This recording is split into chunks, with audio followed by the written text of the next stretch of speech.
Como que você quebra uma maldição hereditária? O primeiro passo é fazer uma autoanálise em você mesmo. Sendo que a maldição hereditária é uma configuração mental, o que você precisa fazer em primeiro passo é observar qual área da sua vida está sendo travada. Se é uma área financeira, observe seus pais, seus avós, se há algum padrão que se repete desde lá da vida deles e chegou até você, uma dificuldade financeira que eles passavam e você está preso na mesma dificuldade. Provavelmente essa maldição está travando sua vida. E aí como que você quebra ela? É basicamente você mudar a programação que existe na sua cabeça. Mas dá para fazer isso? Claro, a nossa cabeça, o nosso cérebro é igual a um computador. É possível programar ele da forma que você quiser. E aí você observa todos os pensamentos do seu pai. Por exemplo, se ele era uma pessoa muito conservadora, ele dizia assim, por exemplo, você tem que trabalhar seguro, você tem que ser um funcionário, seja um bom funcionário e vai crescendo de cargo, daqui a pouco você ganha um cargo de gerente e você vai subindo devagar. Ou seja, o seu pai tem um perfil conservador, observe que não é algo ruim. Mas se você tem o sonho de escalar um negócio, de começar o seu próprio negócio, provavelmente você vai ter um medo gigantesco na hora de executar o seu projeto. Talvez você é uma pessoa inteligente e capaz, você tem um negócio montado na sua frente e na hora de executar, de botar o pé lá para ver se funciona, você recua. Porque você olha para o seu lado e você tem um emprego, você tem uma estabilidade que o seu pai programou você a acreditar que aquela estabilidade é o padrão correto de vida e um padrão seguro. E às vezes sim, porém lento. E às vezes o seu perfil é diferente, você é uma pessoa que quer escalar, quer crescer, montar negócio, você gosta de problemas. Então você precisa desafiar os problemas e desafiar você mesmo. Você precisa ter a coragem de colocar o pé no desconhecido e ver o que acontece. Esse é o perfil das pessoas ricas. Elas sabem que vão errar, porém elas sabem que vão consertar quantas vezes for preciso aquele erro, vão tentar de uma forma diferente até acertar.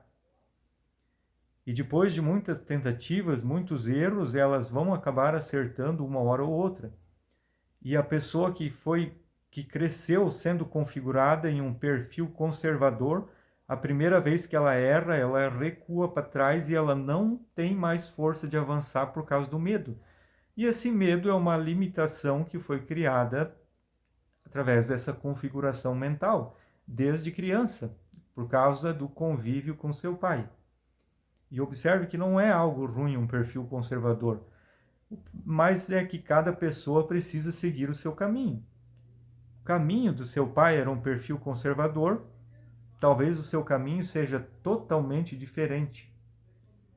Então observa, veja que não é exatamente algo gigante, uma maldição. Pode ser um simples fator como um medo. Um perfil conservador pode limitar você a nunca te deixar executar um projeto. E também observe as coisas grandes. Deixa eu dar um exemplo bem real. Aqui na minha cidade eu conheci uma família onde o pai era uma pessoa problemática, que batia na mulher, traía, tinha um monte de amantes, vivia negociando, aqui a gente chama de cambista, trocava um carro por gado, daqui a pouco trocava aquele gado por um terreno, trocava o terreno por outro carro e assim ia, era um monte de negócios e rolo, e porém não crescia, não havia crescimento, e era uma vida bem conturbada, uma família cheia de problemas. E aí nasceram filhos, e um desses filhos hoje, ele segue exatamente a mesma vida que o pai seguia. Ele tem o mesmo pensamento e a vida dele é exatamente igual. É cheio de negócios, de rolo. Ele tem um carro bom, daqui a pouco ele troca por 2 carros velhos. Daqui a pouco troca aqueles 2 por um financiado. Daqui a pouco troca por um terreno, por um cavalo. E na cabeça dele não tem quem convença de que ele está errado. Aquele padrão de vida é o correto para ele e ele entende como que as outras pessoas em volta são as erradas. Ele que é a pessoa forte, ele que domina, que negocia, ele que trai a mulher e está com outras, daqui a pouco já volta para aquela novamente. Ou seja, ele tem o mesmo pensamento exatamente igual o pai dele tinha. E aí o que acontece?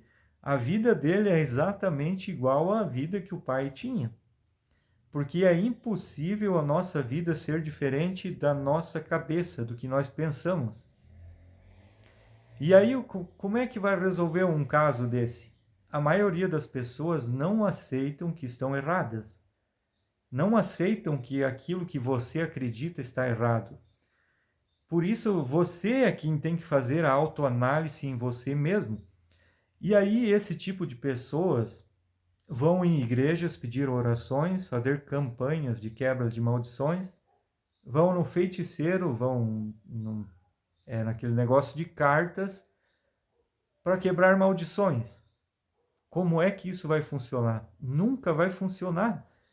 Não é fazendo uma oração que vai quebrar uma maldição dessa de uma pessoa. É uma configuração mental e uma configuração no DNA, está tudo cadastrado. A única pessoa responsável e capaz de quebrar essa maldição é você mesmo, identificando todos esses padrões que se repetem.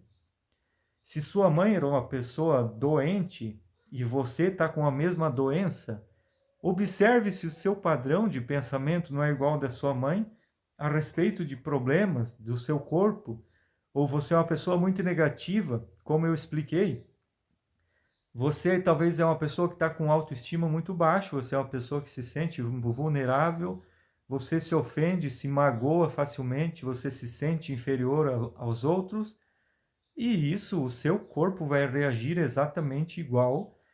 Todas as células suas estão vulneráveis a qualquer doença. E aí, o que precisa fazer? Reprogramar a sua mente, tirando todas as informações negativas que existem e configurando informações positivas que vão levar você à cura do seu corpo, que isso é possível. Você pode se curar de doenças simplesmente mudando a sua mente. Você você vai mudar o seu padrão financeiro mudando as configurações que tem aqui, configurações que levam a resultados errados. Você vai consertar o seu relacionamento mudando as informações da sua cabeça.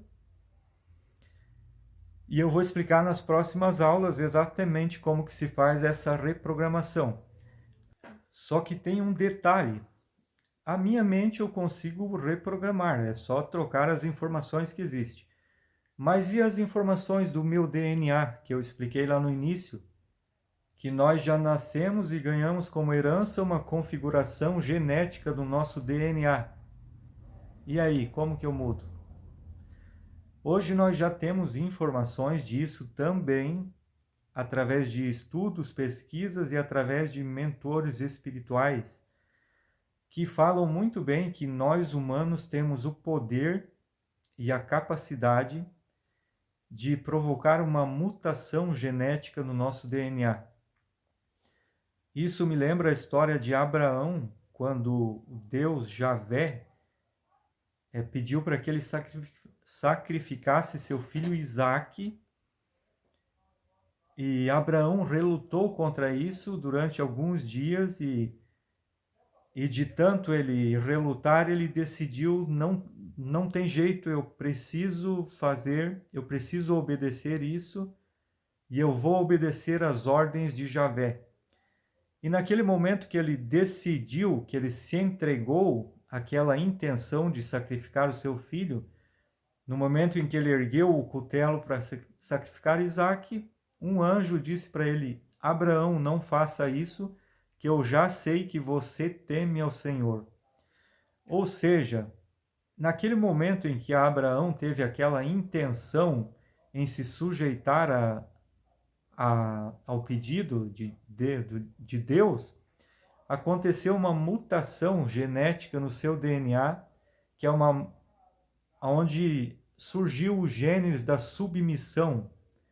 Ou seja, de Abraão para cá, todas as pessoas que são descendentes dele já têm no seu DNA cadastrado esses genes da submissão.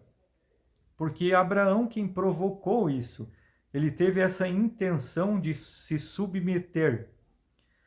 Ou seja, todos nós que conseguimos identificar uma maldição, trazendo para esse tema, e nós temos a intenção de mudar essas nossas atitudes, essas nossas crenças, todos esses pensamentos, esses sentimentos que nós temos a respeito de tudo, formas de pensar a respeito de algo, quando nós identificamos elas e resolvemos mudar, nós provocamos uma mutação genética aqui.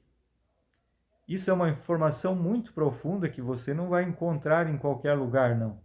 Há uma pesquisa que foi feita em fósseis muito antigos, que foram retirados do DNA, e eu posso estar enganado na data, mas eu acho que é 10 mil anos atrás. Que de 10 mil anos para trás, nós humanos não tínhamos em nosso DNA os genes da gentileza. Ou seja, os Homo sapiens antigos não eram gentis. E há quem brinca que um dia um homem das cavernas estava chegando em casa com sua esposa e teve a intenção de fazer algo gentil para ela e foi lá e abriu a porta da caverna para a esposa entrar. E essa intenção gerou essa mutação genética e criou esses genes da gentileza no DNA humano. E desses 10 mil anos para cá, todos nós humanos temos esses genes da gentileza. Ou seja, nós somos os únicos responsáveis, nós somos capazes e temos o poder de provocar essa mutação genética e corrigir algo de errado que vem acompanhando a nossa vida lá do passado. Então você, de uma forma adulta, faça essa autoavaliação desde as pequenas coisas, dos pequenos padrões de pensamentos até coisas grandes, que qualquer pessoa consegue ver, e tenha a intenção de mudar isso. Observe que você vai perceber que é possível mudar todos esses padrões, e quando você tiver essa intenção de mudar, você vai provocar uma mutação em você, e você vai corrigir essas mutações, o seu DNA, e os seus filhos não vão ter mais essa maldição. Ou seja, você quebrou essa maldição aqui e ela não vai ser mais transferida para os seus filhos. Você percebe a responsabilidade que tem em você? Se você ganhou como herança um DNA problemático, travado, cheio de maldições, de crenças limitantes que impediam seus pais, seus avós de prosperar ou de ter um relacionamento saudável, você é capaz de quebrar toda essa maldição aqui, provocando essa mutação genética no seu DNA e criando um futuro totalmente diferente para sua geração futura. Esse é o poder dessa informação que eu estou te passando através falando sobre as maldições hereditárias. E você vai entender melhor como que você quebra esses padrões de pensamentos nas próximas aulas. Sobre a maldição hereditária, é isso. Até a próxima aula.